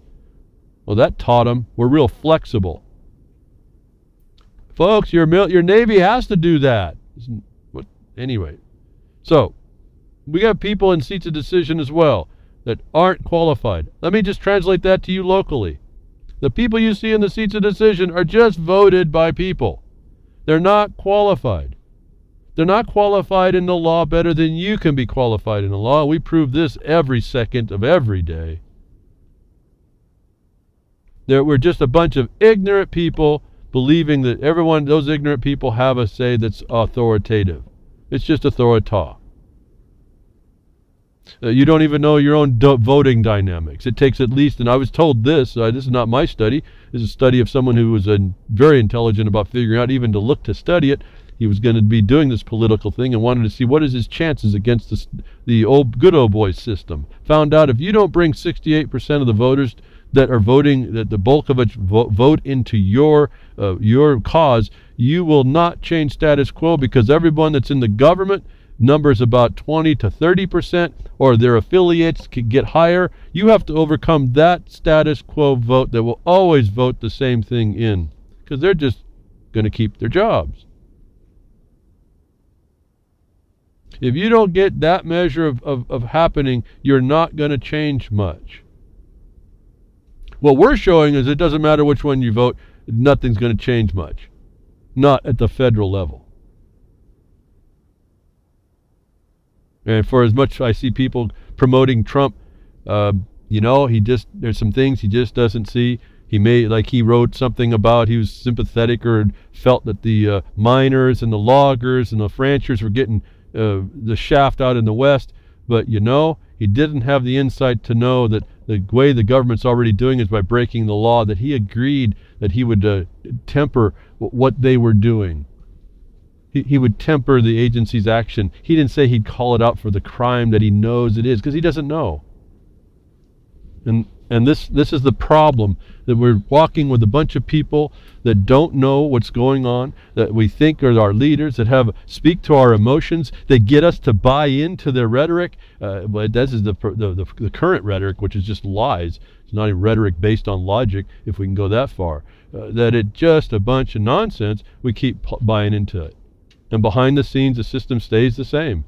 And yet I see we can go in and we can start with proper people in the proper places, people who really want to do the law, who really want to limit the jurisdictions locally. We can have a lot of force and effect and all that. It may be still happening, but we're more likely gaining the knowledge and putting people in the seats of decision that are knowledgeable about the law and wanting it to work. We have a better option there. And I just tell you, it's not perfect, but it's a better option. All the letters I may have ever sent to a congressman or wherever, outside of the local people that we work with in the county, have never, ever had force and effect. The people that I work with, these people that are in the seats of decision to bring the law and the remedies that are not told to them to do the better thing, if not the right thing, is so much more effective. It's astounding. Astounding. And the system doesn't know how to deal with that, because most everybody's not knowledgeable. And so you're the only one bringing the actual knowledge. And I'm not talking knowledge like just this esoteric, it's in my head, I tell you. No, you have the documents. You just, here's the proof, black and white, as I've been telling you.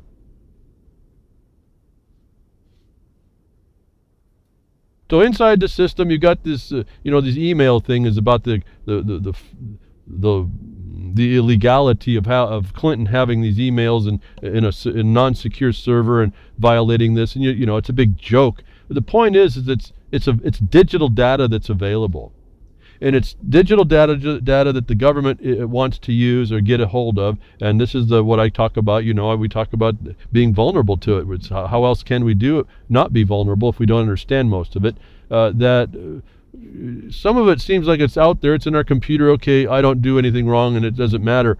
Folks, the NSA is looking to exploit Internet of Things, including biomedical devices. Did you understand this, folks? Even they're going to exploit biomedical devices. Now, this is kind of interesting to me because a long time ago I was in R&D, research and development. And we literally were making things that weren't in the world technologically, but it was older technology. It was older electronics materials and such, so we had limitations as well as they probably do today, trying to run the bleeding edge. We were kind of on the bleeding edge at the time. Pacemakers were not as reliable. They didn't last as long. They certainly were not programmable, and you're certainly not programmable from outside, which is what I worked on at the time. We were working on radio, digital programming of pacemakers, set to be able to set parameters and this and that.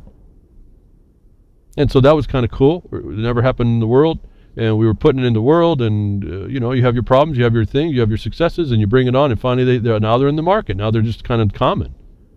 But it's always bothered me.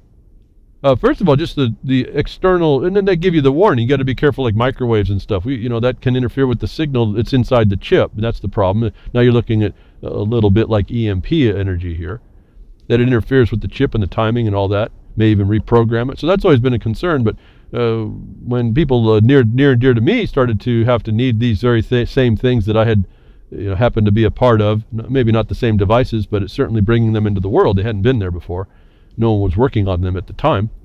Having been part of that and seeing some of the limitations, and then where they went from there, now that they've got all kinds of stuff going on in them. The fact of hacking really has been a troublesome thing, and those people that I know in my life that have them, I keep checking with them to make sure that they ask their doctor about what some protections are about these. But here it is. I guess my worst fear brought upon me, I suppose, although I don't have any, for my friends, my family, I suppose, and those that are out in the world that are utilizing these devices. The National Security Agency is researching opportunities to collect foreign intelligence, including the possibility of exploiting internet-connected biomedical devices like pacemakers, according to a senior official.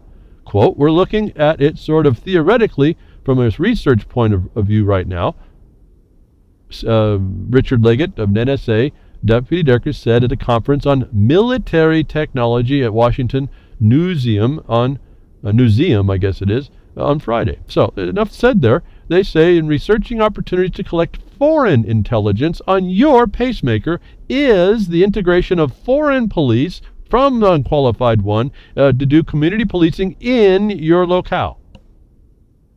This is foreign to you. These people, this NSA, all this is foreign to you. So when they start talking about going after foreigners, you better put yourself on the list. This is not a joke. They tell you right here. And they're talking about theoretical. Folks, I'm telling you that it's not theoretical. This is very possible. It's not even hard.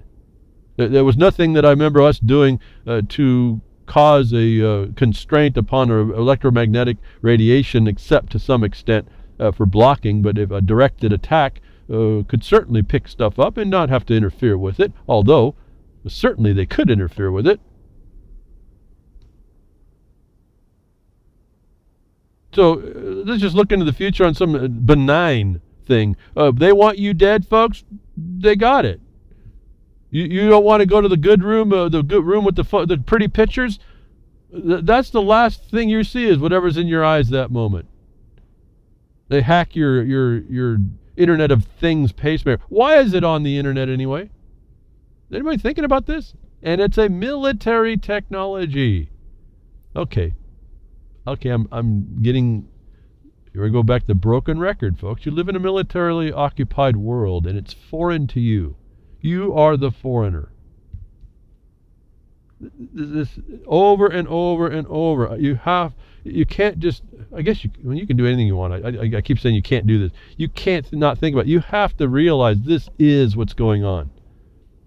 And for all of you all that got beat down when you tried to do something, I'm telling you, this is why. You thought you were walking into something that there was some justice, or even if you didn't believe in the justice, you were just going to get what you could. There was just not going to be the possibility. And I'm finding out if we hit these people locally, they have no ability to come against us. Oh, they try. That's the part of the restraint. It takes some time. They try. But ultimately, as we found, the entirety of the Bar Association, they weren't big and bad enough to stand up and say, we'll open that can and we'll defeat you. They couldn't even do it. That's the biggest military agent in the country, and if not the world. Rule of law and democracy, folks. They do what they can get away with. If you can keep it, it's all right there for us, and it's done through a military consequence. I know it's hard to see. I know it's hard to believe. But again, mark on the beast at yahoo.com. If you can take the facts of the reality you find, not the one you think you see or you believe you see, but the ones that you see, that actually sits there, honestly, apply them to a set of standards for any type of a government rule, and you tell me what one you come up with. And remember, we'll first identify that. We can work anywhere from 0 on up to the total oppression, I guess is my point. When I saw what I think is the ultimate oppression, repression, constraint, whatever you want to call it, concentrated evil, I said, okay, now I know what the reality could be in any given place. It goes that far. That is a whole better analysis and awareness than to say, oh, I think it's over here, this little thing over here, and they're just not, they're violating the Constitution. There is none. If there was one, they wouldn't be doing what they're doing. And then we find out, not only are they putting foreign in position, not just military, but this foreign, international foreign inside your country, and they're not, so they're violating that. What do you think are you going to meet with these people? For those of you that weren't aware of this, I mean really aware of this. I don't mean just thinking that the government's corrupt. Oh, the judge is no good. I'm talking about realizing there is a plan afoot. It's an executing plan against, in control and security for them against what you do if you ever step up beyond what they are able to constrain, keep you constrained. Again, their whole job is to keep the people from being pissed off. Don't piss off the natives. It's the #1 international law in occupying forces. As long as you pretend that, or pretend that you don't see, or act like you don't see, or don't see, they're fine. And so the less and less people they have to deal with, the better. The better you have buy-in, the better. It's more peaceful for you. It ain't right, but it's more peaceful for you. And so this is the big obstruction that we run into, that we don't understand how to do more than the head fake around it. Again, back to the conversation from last week, the interview that we had, that was being had after this broadcast, made a comment. I said, well, why aren't they using the 1871 provisions in statute for the Bundys and those guys to get off? And the guy with the information said the 1871's irrelevant. I said, see, there you go. How can you say the 1871's irrelevant when it makes up the jurisdictional venues of in Title 28 to 88 to 131? How do you come with knowledge and produce truth when you don't understand that? You say something's irrelevant that's actually functioning. How do you even deal with that correctly? You deny what's there for us is not something you got to do. You got to figure out that what that's there is real. It's there to use. It's actually in front of us to use, and we have to start using it, not deny it. Not deny it in favor of some lesser standard like a status, which I've told you before. Let's say this thing that since 1968, United States citizen, or and more to the future, United States person. What if that wasn't relevant in the status you brought with evidence? What if it was not relevant? That whole argument gets blown out the door then. Certainly, the discussion of the reality of venue or lawful jurisdiction has to always be relevant. So to dismiss an old act that it is playing today through the statute, to dismiss that as irrelevant is completely missing the point and not going to get you where you want to go. And if you listen to those people, you're going to be like Ammon Bundy. It's pretty simple at some point. You may be like Ammon Bundy anyway because they're trying to make you an example, but it's not for his reason of being thinking that you know the Constitution and not figuring out you're not living in the Constitution. And it wasn't for you anyway. Lysander Spooner told us all about that. But they got to get rid of people. They got to make it more efficient. They got to, they don't want to have this guaranteed payment to you. They got to cut all their costs as well. When they put you on austerity, they can't be paying all these freeloaders. And so you see, the Occupy steps up. We want $15 an hour. What's the answer to about for corporation? But robots. See, they got to get rid of you anyway, so what better way to do that than war? And maybe even nuclear war. They don't care. Oh, they think it's a big head fake deal, just moving an aircraft carrier from one ocean to the other, and they got 14 others that could have been there and wasn't. In other words, Russia isn't doing anything. It's a big head fake for you. You think something's going on. And so, they're going to get rid of people. They got to. That's part of the rules. That's part of what's going on. What is it? Project Iron Mountain, or the document about Iron Mountain talks about a little bit about that, doesn't it? What to do, how to maintain economy in peacetime, because they know war makes money, and so they make perpetual war, and that's now that's running out. Well, they got to get rid of some people. And the Technocracy Rising is a book. Patrick Wood, I think, make a book. Well, he talks about it more as an end. I say it's just a tool. But they got to bring technology in. And they got to move people out and along. And as we were talking before about all these things, these robot things coming on, as I explained to you, and we're now moving from the conversation I had weeks and weeks ago and didn't get to here, just kind of ran out of time, was these trucks and these longshoremen cranes all being run by computer. Remember, everything's hackable, like the pacemakers. The NSA is looking for inroads on all of it, but don't worry about all that. But the fact is that you're being replaced by robots. All these truck drivers and longshoremen that are going to be replaced because Occupy wanted $15 an hour to bring on the idea that we're going to make a hamburger turn cheaper and quicker than the human, without mistakes and without accidents. In other words, you won't get anything in your hamburger that you didn't order because the cook didn't like you. So we'll at least have that benefit. But this is going to spread out all along and everywhere. Where are you going to get the work when this happens to actually even afford austerity? That the stories are going on, they're coming out, they've been coming out and finally getting back. Rise of robots, 60,000 workers culled from just one factory at China's struggling electronic hub turns to artificial intelligence. So the NSA control of all this is also, they will become that artificial intelligence when they can get into places everywhere anytime they want. Domination is what this is at. But here you go, folks. Those are proof that you that are working in places that can be reduced to a robot, 60,000. Can you imagine the size of that factory, folks? 60,000 workers gone. What do they do to pay for their austerity? And they don't get that guaranteed payment yet. But robots are taking care of this now. 60,000 workers. That's all you truckers and longshoremen in the United States of America with the new technology robots that are there.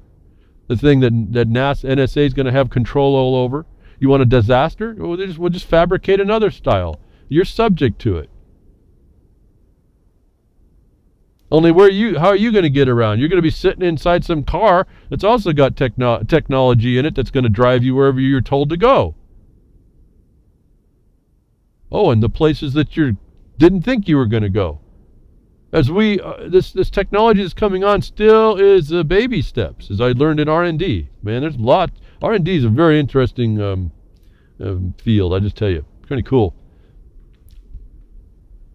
I don't know why my hair gray over some of the stuff that happens, especially the administrative nonsense that they throw on creation. But then, notwithstanding all that, things happen, folks.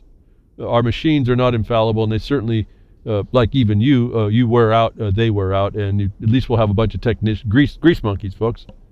All you human monkeys, grease humans will be out there. But the technology that they're driving around is still not quite right. I guess maybe they'll work it all out. But with 60,000 robots are running in a factory, they're making all the electronics for these cars to run by themselves, and yet we get into a problem. We have the human, if you will, the monkey behind the steering wheel, machine interface can be defective, and one of the defects is honesty, if you would, if you please. Tesla Model S driver crashes into car, blames the autopilot feature. Now, these articles are telling us that the machines are fine. In fact, they'll tell you, because they have a data log, that they found out that the human monkey behind the wheel or the stick actually told the machine to do something it shouldn't have done. This is why last week I was telling you, well, they better get into these machines the ability to stop, notwithstanding the monkey input. In other words, when I tell the car to go fly itself underneath the back end of a semi, it doesn't. It goes to a point and stops like it's supposed to. Now, they're not talking about that part, but they're trying to profess to you that these robots arising are okay. It's the human that's no good. And they aren't. People, the little monkeys that we are, we really aren't. So they are falling into a natural, there's not going to be much argument against this. And these are the stories you're getting out. The machines are fine. The people are no good. And so they're going to justify this substitution. Every time they substitute, they're taking your ability and your excuse that you have a right to be mobile, they take it away from you. Everything's going away to give you the right, taking away your ability to say you need anything. And as soon as you don't need anything, then you have nothing that you can ask for or assert. So this is the silent constraint, the prison that's coming onto us. But this technocracy rising, or this robots rising, and I don't get into the AI takeover thing, but the Matrix is not a movie, but I believe that. But that's, this way, this mechanical robot stuff taking over, I don't think so. Not this way. But they're trying to get you to believe, getting you to buy in that these machines are better, and they're taking your place. And they are taking your place. Not necessarily that they're better, but better for whom also is a question. Not for those that if you don't have another brain cell in your head to do different and become non-dependent on this is encroaching upon you. Now we're talking about Tesla's crashing into stuff and they blame it on the car. And so they get you to believe these cars are going to be not crashing into stuff, and yet another story pops up. Official snared in bribery case dies in suspicious crash. Another story out of Florida, I think, where, Opalaka, where an official inside accused, supposed to be innocent until proven guilty, snared in a bribery case, all of a sudden his car gets driven right into a tree. I suppose they're not telling us about the logs that are available to read that car, and they didn't. Tesla will tell you because out of their defense, but they want to tell you that these things are infallible. Then why did this one drive itself into a tree? So someone else in the government you thought you could trust, well, I shouldn't say that. He's dead. He didn't get to go through jury conviction despite the corruption of the court. So he's assumed he's just an accused of bribery. All of a sudden, his car goes into a tree. He's dead. I wonder what the information that was going to be coming out about this this bribery, who was involved, doesn't get out. That I want to tie it back into your community policing and the extent of sustainable development on your life and how that all works under the skin to bring and implement all these things, because it takes that many people to do so. You are infiltrated and surrounded is not a joke. This is just a tip of the iceberg of what was going on. If it's not that, then it's just how government is not set up so clearly to actually protect you. That people are pilfering where they can, showing again the human monkey is not to be trusted. And I tell you, that's what our laws really are. It's just when things go bad. When things gone bad, we got to have some objective basis. Otherwise, some opinion can be rendered against us that has no basis at all, and it really has no constraint, and there's no way to prove it. So I want to get into the story. We have another somebody else that's involved in some high-level officialness, skullduggery. Runs himself into a tree in a parking lot.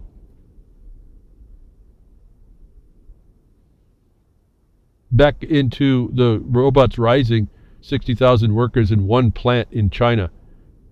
Folks, I can't imagine what that's doing to those people as well. And they got billions. Don't feed billions and see what starts to happen. I don't know. Maybe nothing. Maybe nothing. Maybe you'll be rendered to stealing chickens off a truck like in Venezuela. You know, the government would have been real good to just go ahead and tell people, listen, we're not going to be able to do this. We got a foreign invasion going on, financial destruction happening. You better, we're going to help you out in the way of, you better start making chickens. You better start have chickens around. You better start protecting your eggs. And here we're going to help you on the feed. It's easier to feed a chicken than it is all of you all. You figure that part out, but we got a year to do it because here it comes. Venezuela would have been a lot better to do it that way than to try and think that they could keep order with a bunch of hungry people. That these robots rising kind of construction, taking away your jobs, is pushing us into different ways that we start having to do what we have to do. And I told you a long time ago, this is not just me, but I'm just saying I'm on record to show you that what they do is they get you to take a lesser and lesser and lesser job. You're still working, but you're not working for anything. That we have the proof of it if you had any questions about and where those service sector jobs become. It's not production, it's just in service. The grease monkeys you'll become is also the alcohol tenders that you'll be, and proven since 2014, the U.S. has added 455,000 waiters and bartenders and lost 10,000 manufacturing workers. So I don't know who's left working to go buy alcohol expensive instead of just growing your own and making it, but there's still that there. But if your job's going to change from what it is to giving a drunk a drink, serving somebody some food. Now, I'm not saying that that's a bad job, and I've known some waitresses that made some good money and bartenders that make some good money. I've got some family members that do it both. They have chosen to do that. They're like professionals in it, so they do pretty well. But this is you're pushed into this austere life. You're going to be doing these kinds of jobs in the future. They want also, you're seeing people are be fed and or they'll be drunk or on the verge of it or thinking they're being entertained or anything. But it's right in the notice now that for us that there's no joke about the increase of lesser paying, at least upfront jobs. You know they pay nothing on the hour. You get it by your tips. I don't know where the people are going to pay tips when they got no jobs and you're a drunk longshoreman that doesn't have a job. How many times are you going to be in there on whose credit? What kind of lifestyle are you going to have? You're not looking forward. You're not defending yourself. It's written on the walls right here what's happening. But you're going to be moving your job from whatever you were. You're going to have a PhD. You got big expenses in the college for all that training they taught you, and you're going to be a waiter. So whatever, the $15 an hour, and you'll be happy to get that because your austerity check will be at 10. And so it's writing on the wall here about what's going on, the shift of society. The United States is not planning and not planned to do better than maybe even third world nation status because they got to bring everybody into the same control. They really can't bring the undeveloped countries up, so they got to bring you down a whole lot more than they'll be able to bring those up. And they don't want many people up. They want people exploited. 60,000 workers that robots replaced did not have a choice, folks. Where are they going to go now? You know they lived in urbanite conditions.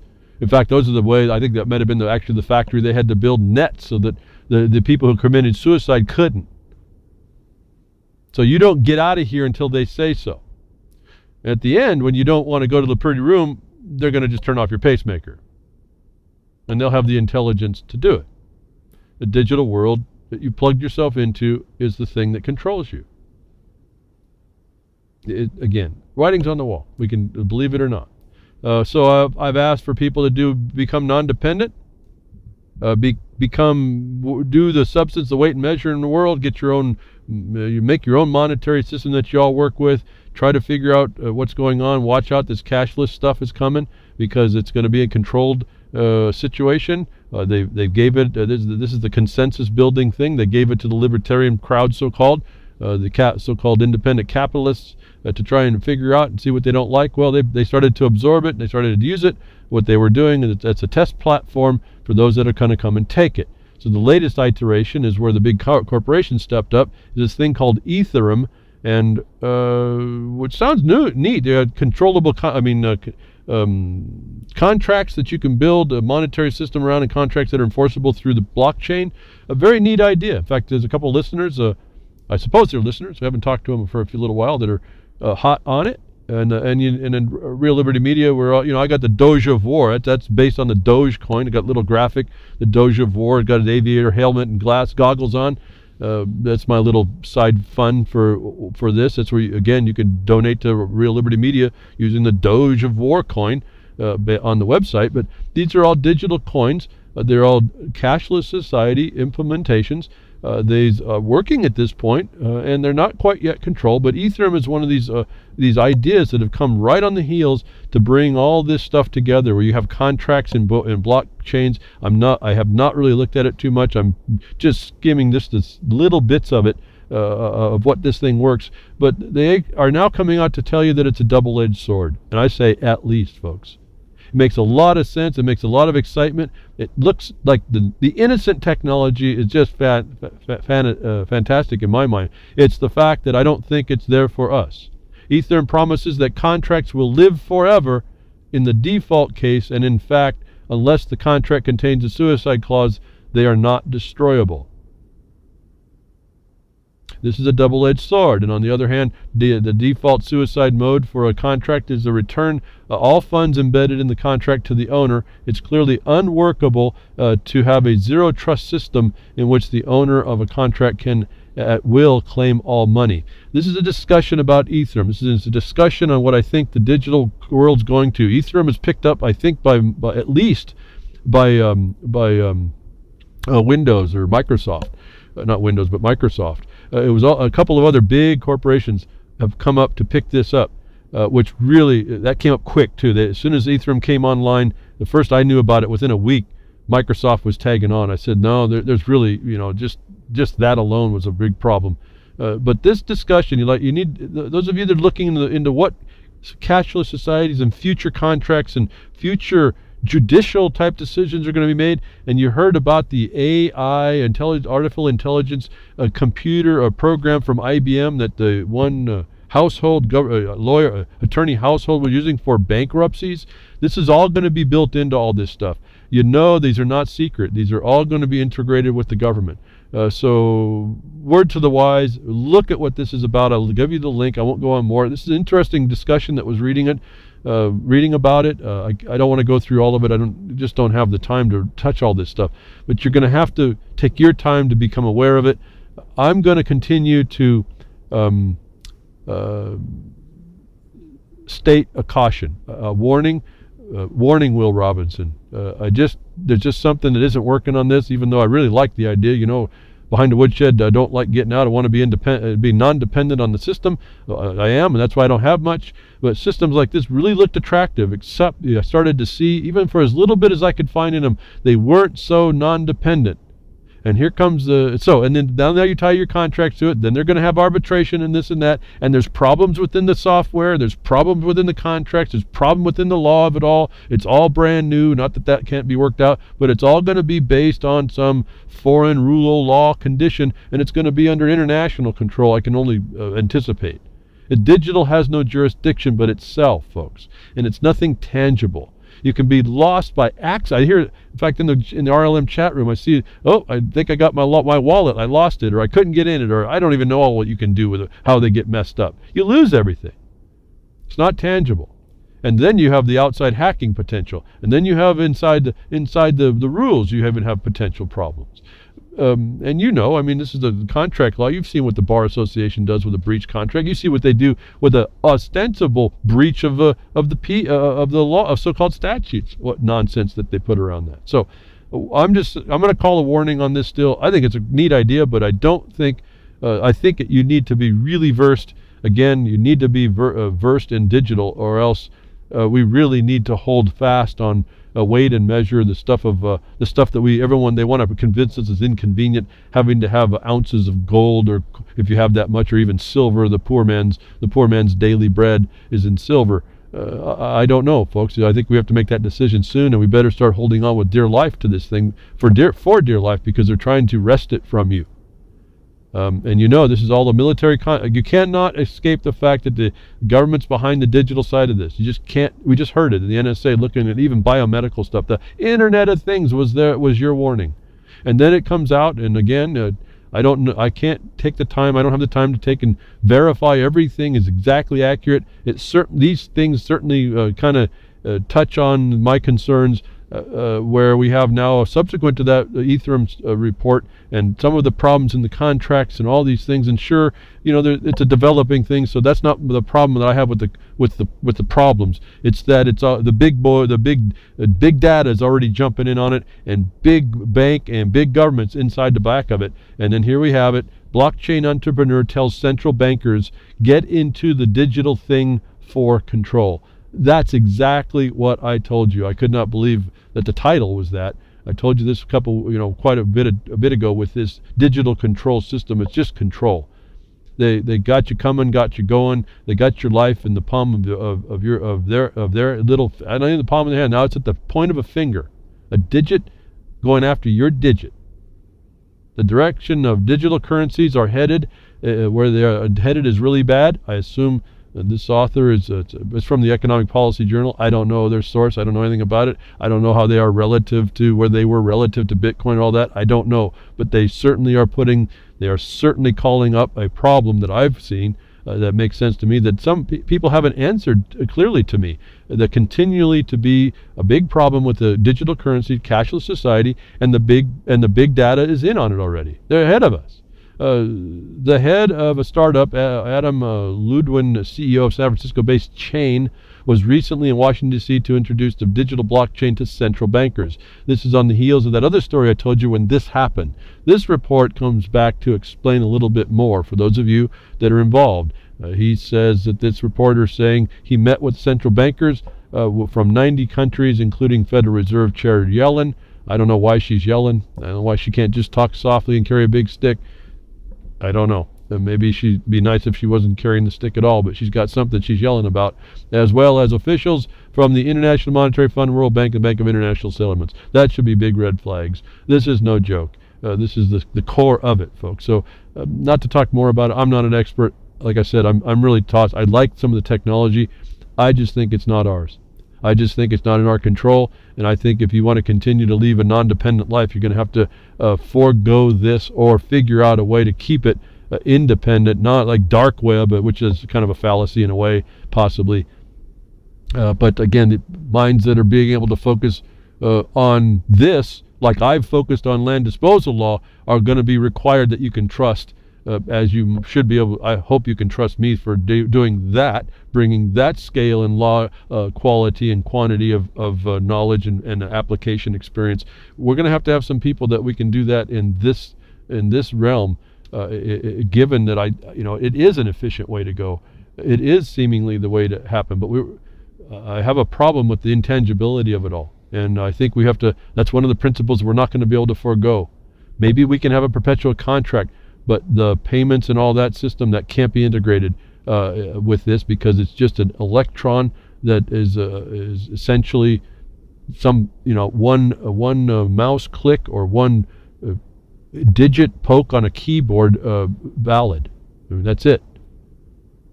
So our lives are dependent on that. This technocracy rising stuff is all around us. It's coming around us. As they told us, I would have never, it was a kind of a joke in a way. How can it get this absurd? Back in the 70s, they're talking about all this stuff. Cashless society was a big, they made big hoopla about it all. But here it is.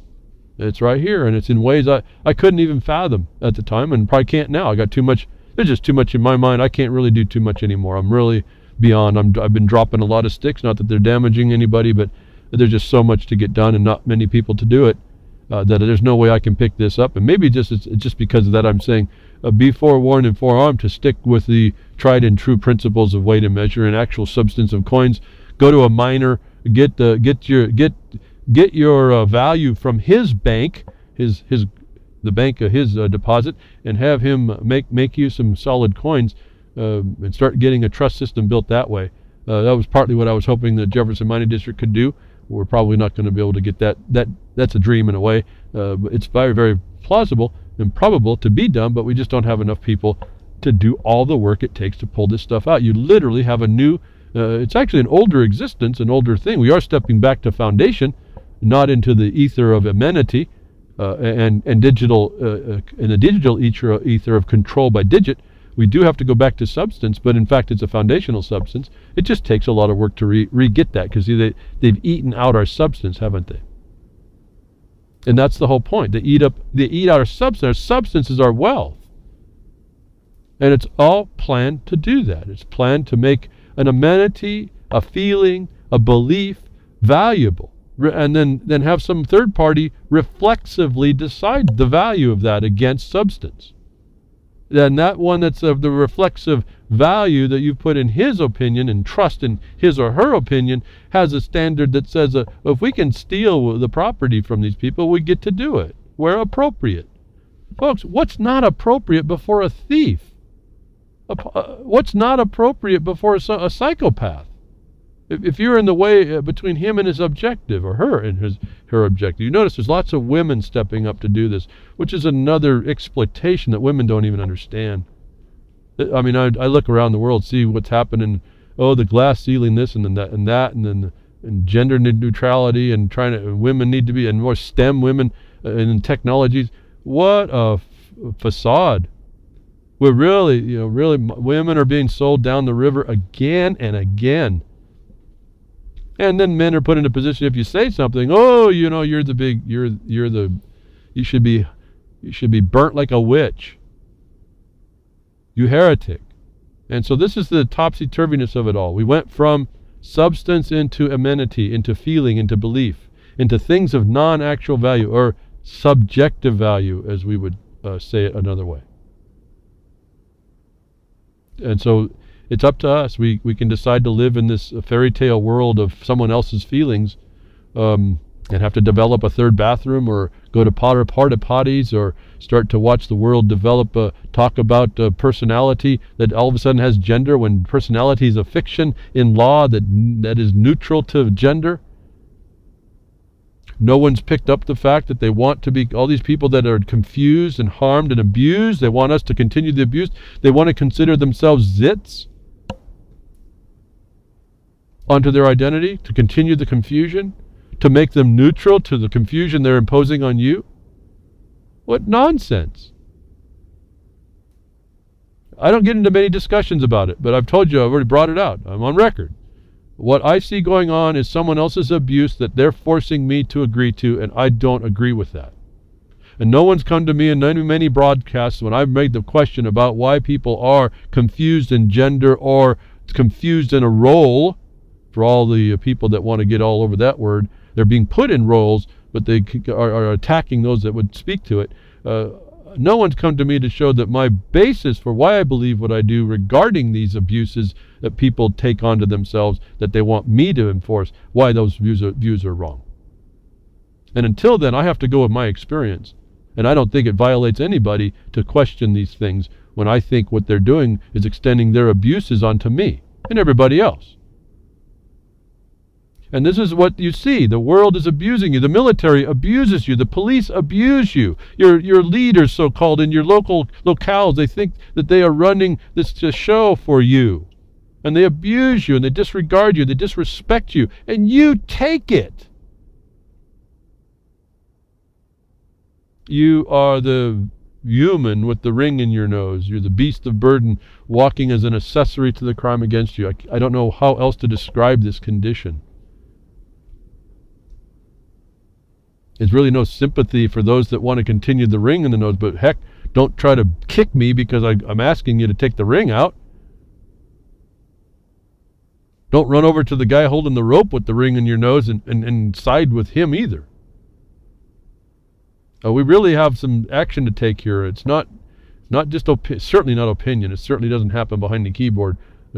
Although I do quite a bit of work on the keyboard, it's really just it's for notices and education and making records, which we then take direct action with.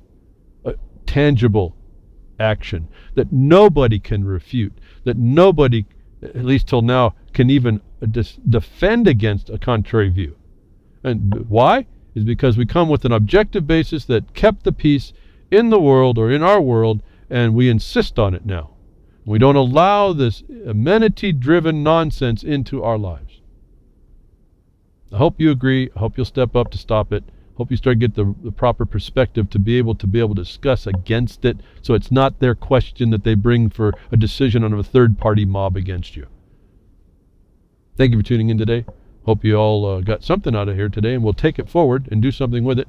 Thank you to Grimner again on reallibertymedia.com, and thank you for the website, the Blogcaster, and freedomnetwork.com, Bo Diddy as a social network, and UCY.tv. Thank you for simulcasting and doing all the past casts during the week. I appreciate all that, and the terrestrial broadcasters again.